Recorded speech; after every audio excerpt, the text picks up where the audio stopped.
With blood coming down his nose and his body battered and beaten, Rafael Cruz sat in prison in a Batista jail having fighting oppression in Cuba.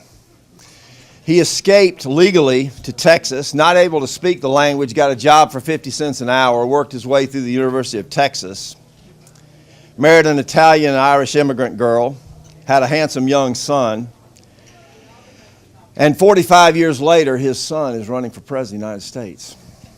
The Cruz family has lived the American dream. All his life, Ted Cruz has lived under the tutelage of a man who loved God and loved America as only a first-generation American can. When Ted was 8 and when he was 15, two things happened that would shape the rest of his life. He gave his heart to Jesus, and he memorized the Constitution from beginning to end. And it began a lifelong relationship with both. It shaped who he is. When we're trying to figure out who we want to lead our country, who we think can lead us back from the cliff, which we certainly are about to go over, principle, temperament, and their life, as I think the things we need to examine. Who is it we're going to give the nuclear button to? Who is it that we're going to trust with the future of our country? How do we know what they're going to do in the future? I would suggest to you it's what they've done in the past. Think about the accomplishments, the most significant achievements of the people running for office that credentials them to be president of the United States. Think about the candidates running quickly. What's the three things they've done that really qualifies them, their achievements to lead?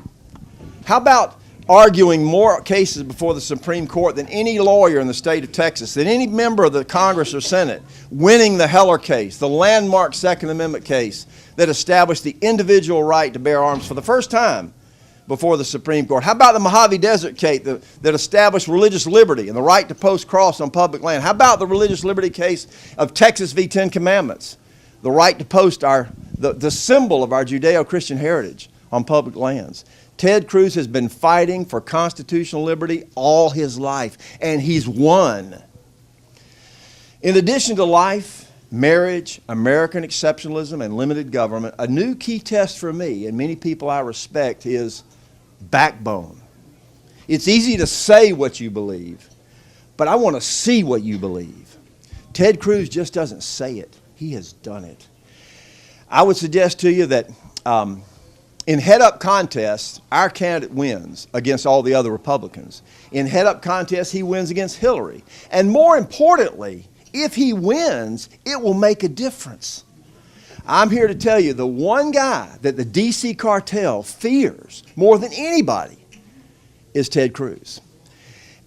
We've had the privilege to get to know Ted and Heidi and their girls. They have little girls, Caroline and Catherine, that are my little girls' age. They manned a lemonade stand together. They played together. We've got to see them up close and personal. They are the real deal. And I can just tell you, for whatever it's worth, having seen them up close, having seen a dozen presidential candidates up close, Ted is not only the real deal.